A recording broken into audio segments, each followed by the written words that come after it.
Hi, everyone. Judge Andrew Napolitano here for Judging Freedom. Today is Monday, November 27th, 2023. Larry Johnson joins us now, as is customary on Monday mornings here in the U.S. Larry, a pleasure. Thank you for joining us. I have a lot of questions for you, of course, about Ukraine and the Western underestimation of President Putin, his patience, as well as the strength of his military. And I have some questions to ask you about the IDF in Gaza. But before that, the Turkish flotilla of 1,000 boats, commercial boats, about which you and I spoke last week, what has become of that? Do you know? Yeah, well, it's what's being reported in the press is they're supposed to assemble this Wednesday and sail for Gaza. Last week they were reporting that they were going to sell imminently last week, so I don't know what accounts for the delay. What is different about this flotilla compared to, I think, the last one was 2010? It's much larger, and it has a much larger international presence of people from other countries. So it will be an interesting confrontation, to say the least, to see what Israel does. In the past, Israel has been able to board, seize the ship, and then tow it into port. But Israel does not have a navy large enough to tow 1,000 ships. And in some of the previous confrontations, Israel did end up killing one American and several Turkish citizens.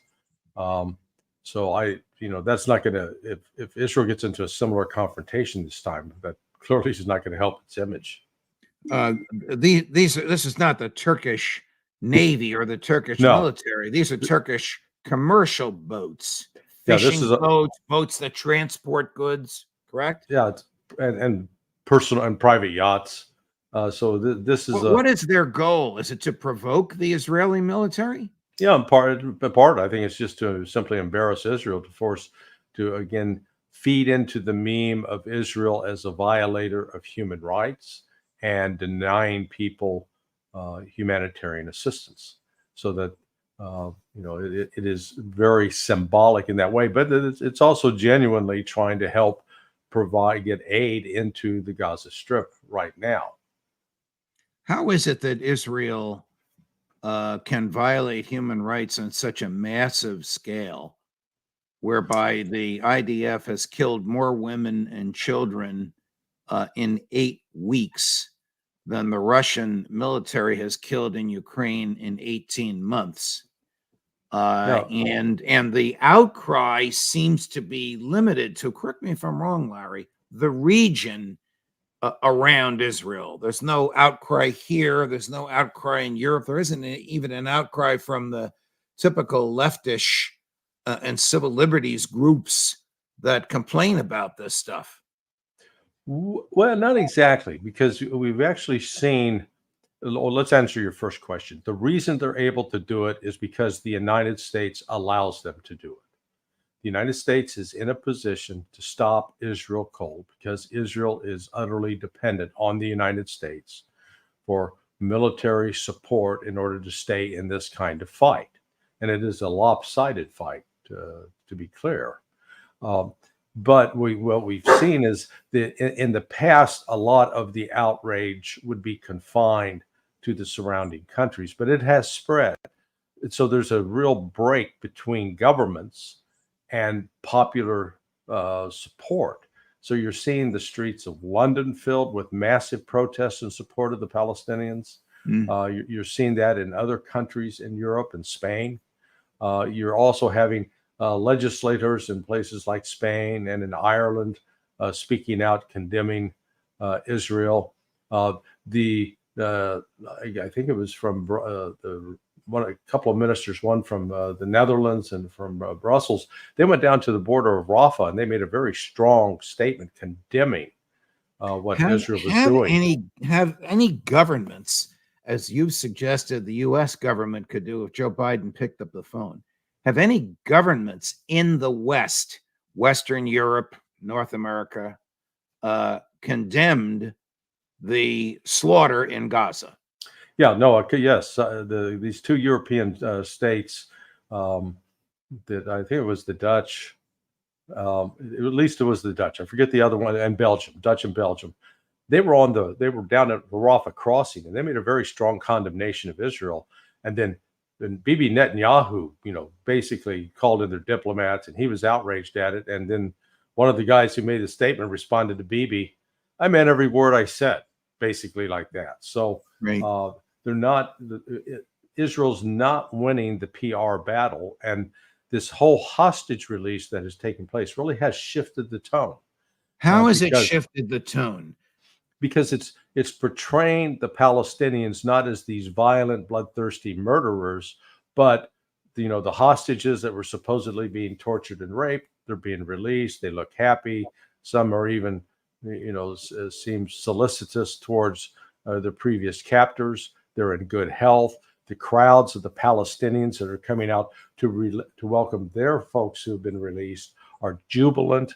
They're massive, and when you look at some of the people that are being released, they're not these hardened terrorists. There's one woman who had suffered terrible burns, and the Israelis refused to give her proper medical care, the plastic surgery needed to repair those burns while in prison. And she was in prison for 6 years, and she did not commit a criminal act. But what's really important here is that so many of these Palestinians that were jailed without due process. But it's the old excuse. Well, we're at war, and so when we're at war, you can do anything you want.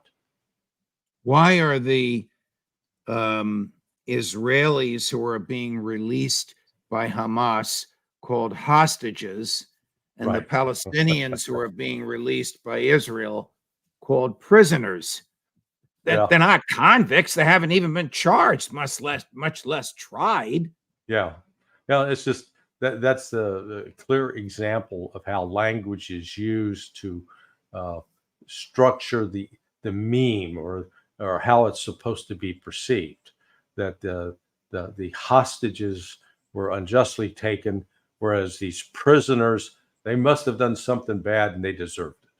Well, this is the situation's complicated because I'm not trying to pretend that Hamas is some sort of humanitarian organization, but within the United States, we come out of a heritage of revolution. We come out of a heritage of people who took up arms against the established power. That Great Britain's relation to the United States is much the same as Israel's relationship is to Palestine. And we rose up to get rid of that. And we celebrate that in the United States, or at least once did. But for these Palestinians who are wanting to be free, where they have their own country, where they're not subject to Israeli military rule, the capricious, arbitrary enforcement of rules where property is taken. I mean, we've seen just in recent days where Israeli settlers who are illegally occupying territory that belongs to Palestine are bulldozing olive trees, which are an essential element of their economy, of their income. So, I mean, this kind of thing goes on, the world, there's growing revulsion. I mean, you've heard Scott Ritter talk about it, that he no longer stands with Israel. And he at one time would stand with them. And it is, it's the kind of thing that you don't wish ill for the Israelis, but they cannot continue to treat the Palestinians like they're chattel. Are they losing the PR war in the West? Oh, absolutely. Yeah, absolutely. For in the United States, not so much. There is I think a larger, let's call it an anti-Israel sentiment today than we've seen in the past. But around the rest of the world, Israel's really getting one black eye after another, and a lot of it's self-inflicted. They insisted that all of the people that were killed on October 7th were killed by Hamas, and now you've had an Israeli military personnel coming out and admitting that they killed their own people. But you won't hear Hannibal directive, and you can explain what that means. You won't hear that phrase on American mainstream media.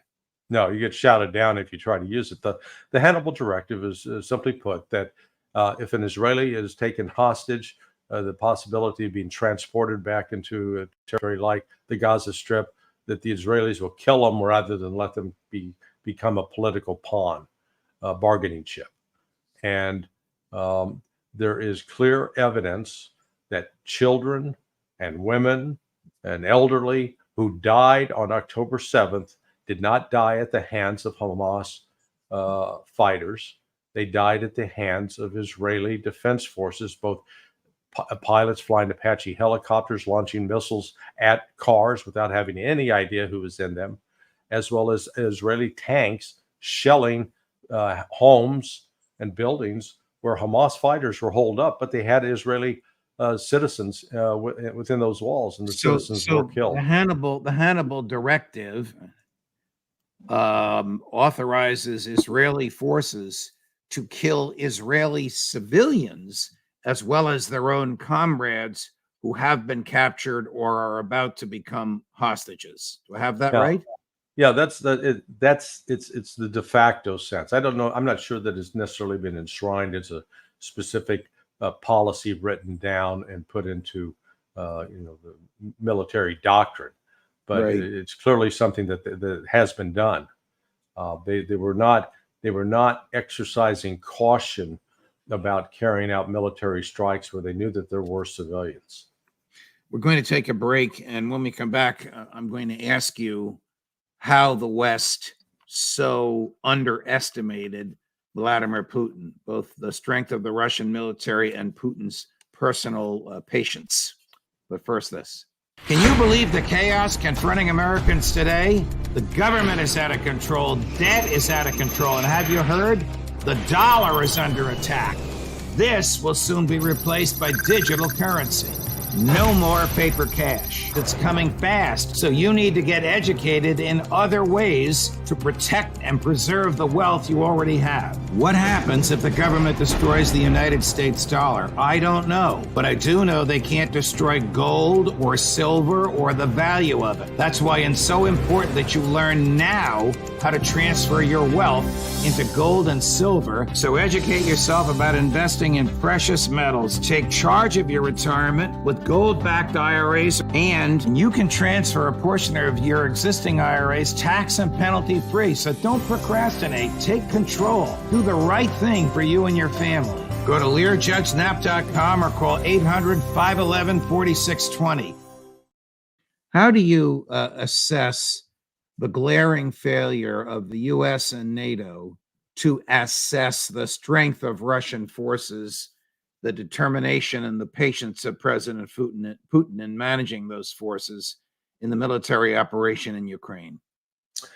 I think future historians are going to look back at this period and really scratch their heads and just chalk it up to one of the most massive intelligence failures ever.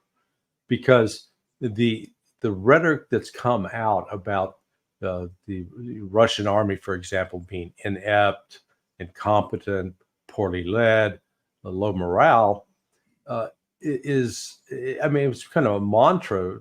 It's been repeated by the likes of Mark Milley when he was chairman of the Joint Chiefs of Staff, and Lloyd Austin.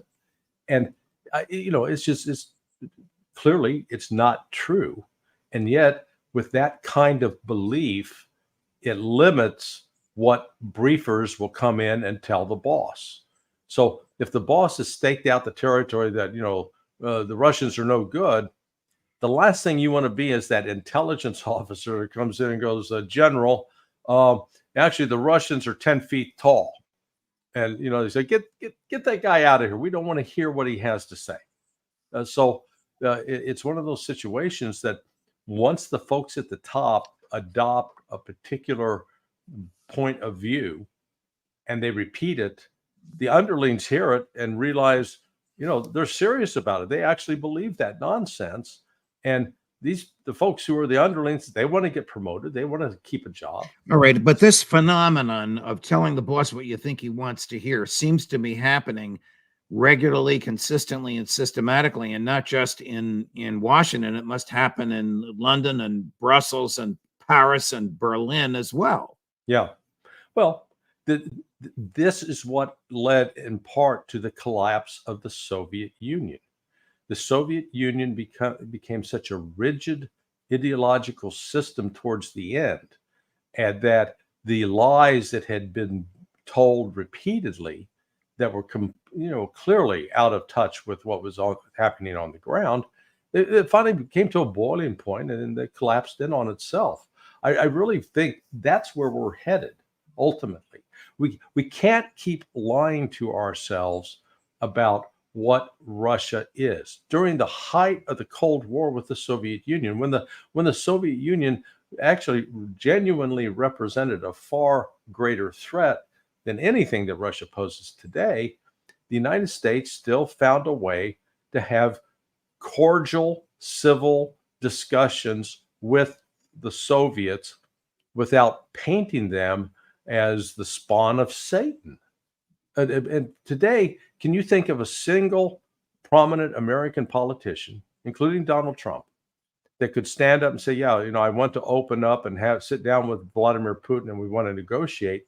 You're going to immediately be excoriated as some sort of tool of the Soviets, of the communists, as a surrender monkey, is under their control. And so without that, we have no foundation for dialogue and discussion in order to try to get things back on a level playing field where we can avoid killing each other. Do Tony Blinken, the Secretary of State, and Lloyd Austin, the Secretary of Defense, speak with their opposite numbers in Moscow?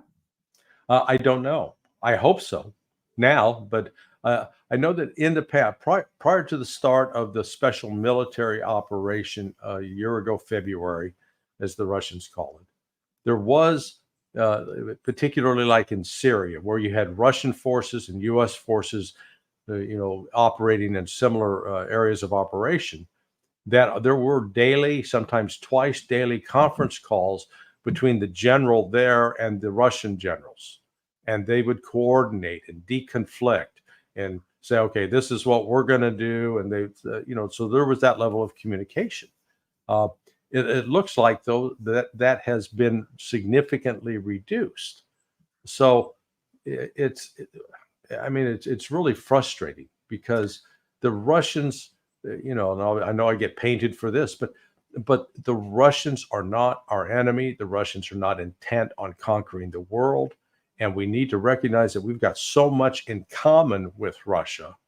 And in fact, even still behind the scenes, we cooperate with the Russians on the space program, on the space station. So, I mean, if we can cooperate on the space station and keep astronauts alive in outer space, maybe we could do a little bit more of that here on Earth and keep. How did Putin and his generals manage to keep the number of Ukrainian civilian deaths so low and the number of Ukrainian military deaths so high? Well, that's why this is called a special military operation, and it's not a war. Russia's not just playing word games. That was a very specific term and directive from Putin, because Putin recognized you don't win wars by killing civilians. You create a bigger problem for yourself. And in fact, you even go back to World War II, the bombings of the U.S. 8th Air Force with the British, killing all of those German civilians, did not advance the end of the war. It may have actually helped prolong it from that side in terms of it didn't build support for the West. It actually solidified support for Hitler.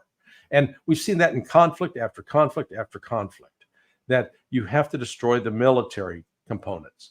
And so the Russians have been very cautious and precise in that. It's not to say that there have not been civilians killed. There have been, but it has been a deliberate directive from Putin and from the general staff that they're not going to just wantonly attack civilian areas and blow it up. And the Ukrainians make that charge, but if it was true, they would be able to trot out the pictures of all the dead civilians. And they're not doing that. We're seeing that in Palestine because Israel is killing that many civilians. Are the elites in DC and Brussels still convincing themselves that Ukraine can win the war? No, as the quote Star Wars, there's a disturbance in the force. So you're starting to see people like Richard Haas.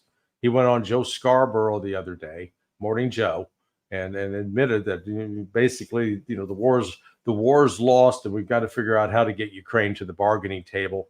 They are coming up with this strategy that, well, let's see if we can get a ceasefire and then have a long drawn out and try to bleed Russia over time. There's still this obsession with trying to hurt and destroy Russia. And the difference now compared to, say, 18, 19 months ago is the Russians, I think, have finally awakened to the fact these guys don't want to be our friends. They want to destroy us. So therefore, we need to treat them and act towards them accordingly. So you have political infighting, President Zelensky and his folks against General Zaluzhny and his. You have the draft of people from age 7 to age 70, and they may expand it to women. You have canceled elections in 2024, and you have blocked borders preventing draft age people from leaving. I guess we're seeing the beginning of the end, or maybe midway into the end of the Ukraine regime as we have known it to be. Right, and we'll get a better indication this week. The reports have been, but not confirmed, that they are going to institute mass mobilization. So everybody between 17 and 70. And there's already ample video evidence of women, Ukrainian women, that are in uniform fighting in the frontline trenches side by side with the men, pregnant women included. Well, this is a horror, because what they're doing is they're literally sacrificing their future. They're not just the future of those women, the ability of the Ukrainian people to stay alive by having babies going forward. So it is the casualties among the Ukrainians are mounting. They keep putting out this. One of their television stations posted 2 days ago. They put out a report noting that there were 1.2 million killed and wounded. And boy, Zelensky's office went crazy. And they were forced to retract the report. Go, oh, that was just a typo. We didn't mean it. No, they absolutely. For once, a little bit of truth seeped out. That's what Ukraine is facing. So our colleague Colonel McGregor says it's about 400,000 what he calls unrecoverable injuries, meaning either death or injury so severe the person can never return to the battlefield, on the part of a whole generation of Ukrainian young men. Right. We don't know the Russian number. Do you know the Russian number? It's got to be a fraction of that. Yeah, it is. It's under 100,000. There have been attempts to count it, and it appears it's between 60, 70,000 that have been killed in action over the course of this, which is still, that's a huge number. That's as many as we lost in Vietnam over 15 years. But Russia's still been exercising caution, and what's happening this week, though, is they are making very significant progress in retaking some key locations that are just outside of the city of Donetsk, and then on top of it, general winter has shown back up. I mean, they were lashed with hurricane force winds yesterday, both Ukraine and into Russia. Snow, blizzard conditions.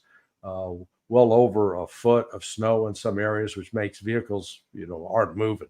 So the whole winter has gotten off to a much colder start for Ukraine, which means the people are going to be suffering more because the electrical systems have been attacked by Russia as a means to try to weaken support for the government. Has Russia attacked the city of Kyiv in the past 2 or 3 days? Oh yeah, they had both on Friday they announced it was announced as the largest drone attack, and then the next day, today was the largest drone attack. So they're hitting them with drones. The Ukrainians continue to come out and claim, oh yeah, we're shooting all those down, yet the power goes out because the drones are actually hitting targets, and the drones are targeted at military facilities, warehouses storing military equipment, and at both communications and power stations. So they're not going after hotels, theaters. I mean, just last week, the Ukrainians bombed a theater at which there was a performance going on, killing several people, including the lead performer. There's no reason in the world to target a facility like that. Larry Johnson, thank you, my dear friend. Always a pleasure. We look forward to the roundtable with Ray McGovern on Friday. Thanks, Judge. Thank you. Thanks for your time. 3:00 this afternoon, 3:00 Eastern. Colonel Douglas McGregor. We are so close to 240,000 subscribers, which I hope we would hit by last Thursday.